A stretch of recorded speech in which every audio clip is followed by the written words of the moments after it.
Now let's have a deeper look into the properties of crystalline solids. So first हमारे पास property crystalline solid की है कि they possess a regular geometrical shape. Now due to regular arrangement of particles in a crystalline solid, हमारे पास इनकी regular geometrical shape है which varies from different types.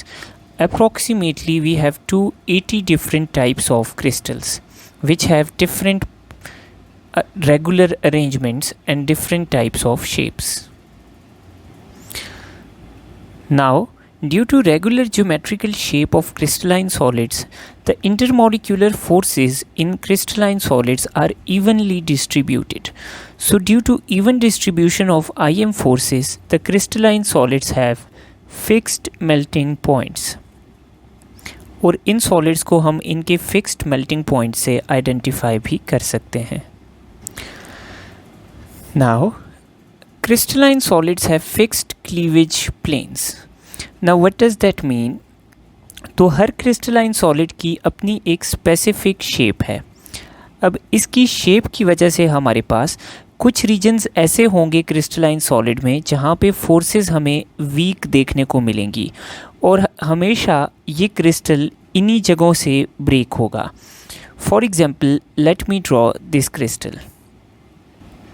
सो इस crystal में layers 1 और 2 एक दूसरे के क्लोज हैं, लेयर्स 3 और 4 एक दूसरे के क्लोज हैं एंड लेयर्स 5 और 6 एक दूसरे के क्लोज हैं.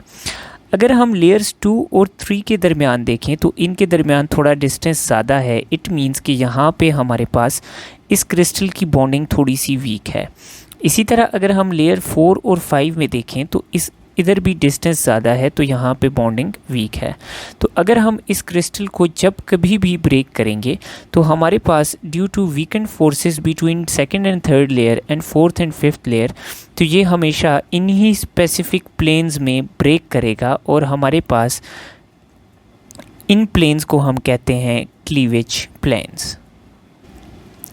The next and very important property of crystalline solids is anisotropy. It means that the physical properties of a crystalline solids are different in the different directions of crystal.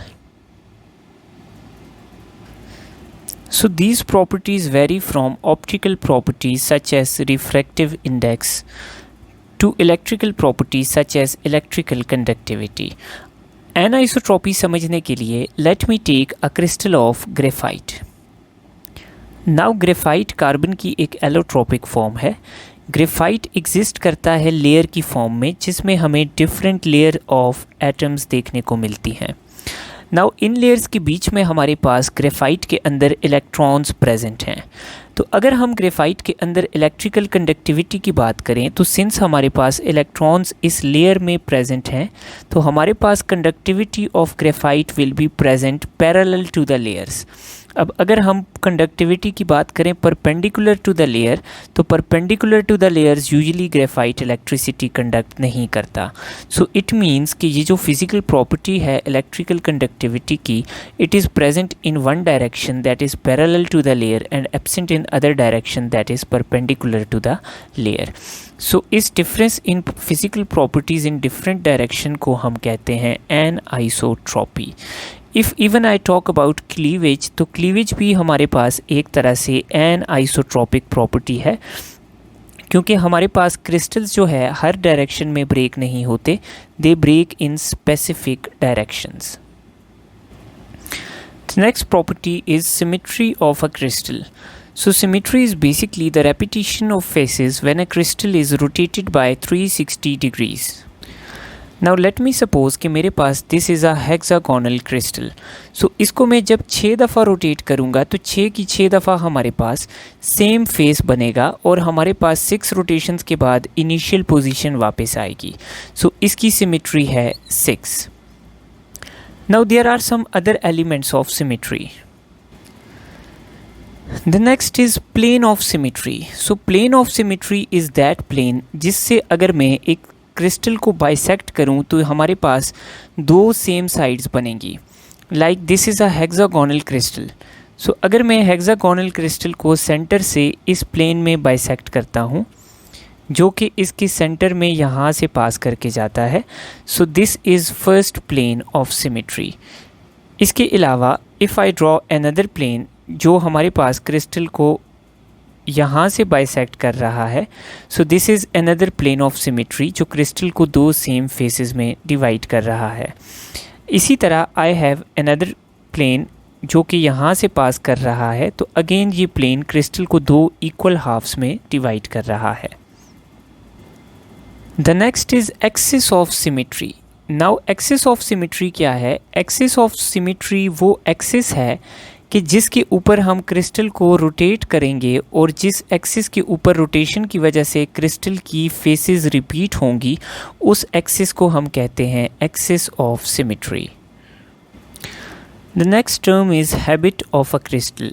Habit of a crystal is a shape in which a crystal usually grows. इसका मतलब ये है कि for example जब कभी भी मैं कोई सब्सटेंस ले लेता हूँ लाइक NaCl, सो NaCl का क्रिस्टल जब कभी मैं देखूँगा तो मुझे ये हमेशा क्यूबिक फॉर्म में ही मिलेगा। अब ये मुझे किसी और फॉर्म में नॉर्मली देखने को नहीं मिलेगा।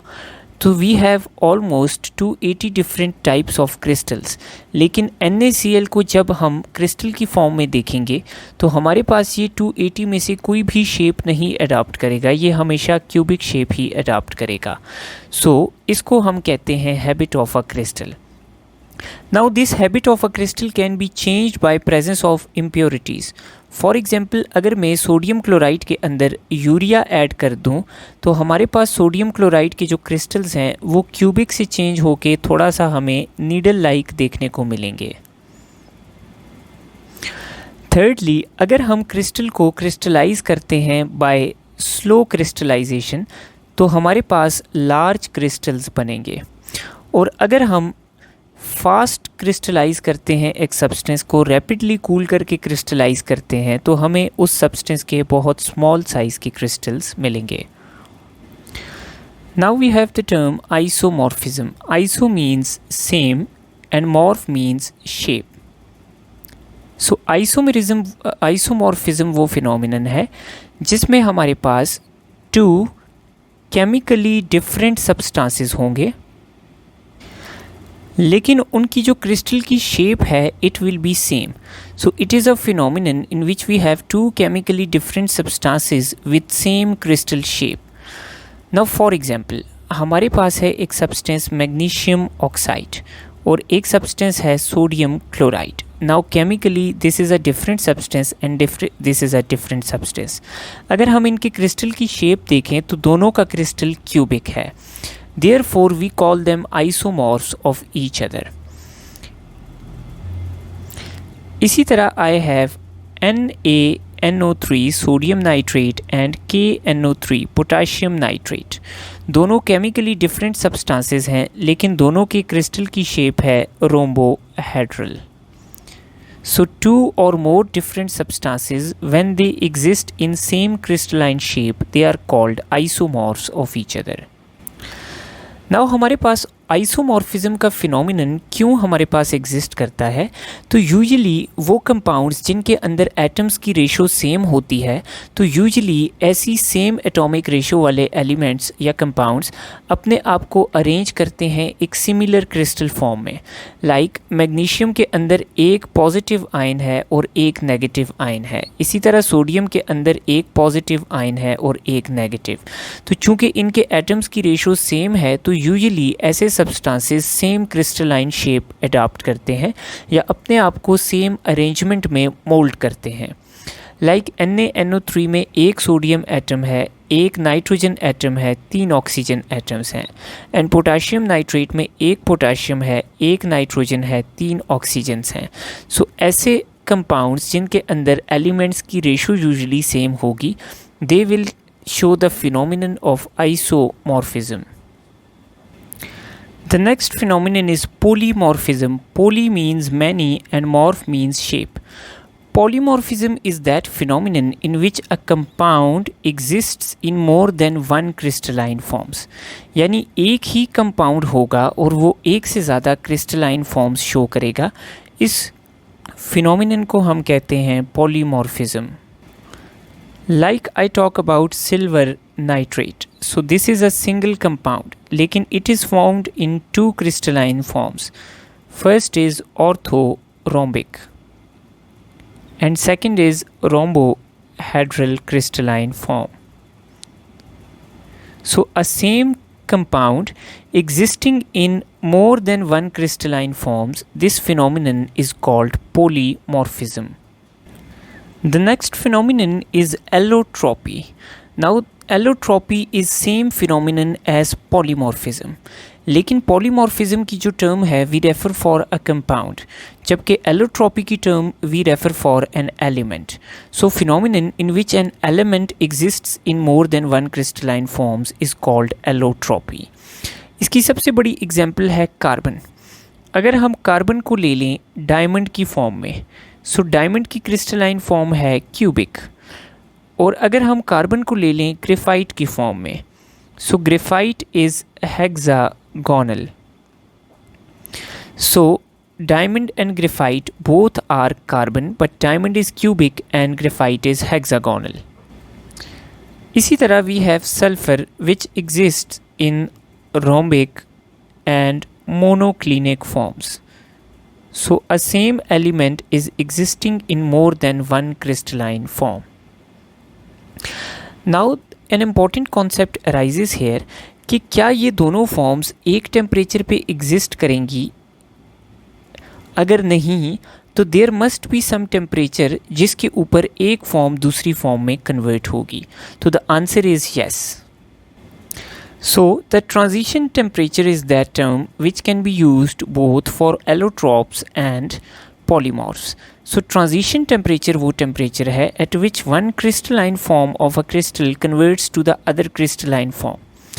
For example, I take grey tin which is in the form of cubic crystal. At 13.2 degrees centigrade, it converts into white tin which is in tetragonal form. Now important concept here is कि 13.2 degree से नीचे temperature पे tin will exist in the form of cubic crystal, जबकि 13.2 degree से ऊपर tin will exist in the form of white tin which is tetragonal. अगर हम temperature को एग्जैक्ट 13.2 डिग्री रखेंगे तो हमारे पास दोनों फॉर्म्स एक दूसरे के साथ इक्विलिब्रियम में एग्जिस्ट करेंगी. Same is for sulphur which exist in two form rhombic and monoclinic. 95.5 से ऊपर सल्फर एग्जिस्ट करेगा मोनोक्लिनिक में और इससे नीचे एग्जिस्ट करेगा रोम्बिक में, जबकि इस टेम्परेचर के ऊपर हमारे पास सल्फर एग्जिस्ट करेगा दोनों फॉर्म्स में in equilibrium. So this is the temperature at which one crystalline form of a crystal starts converting into some other crystalline form.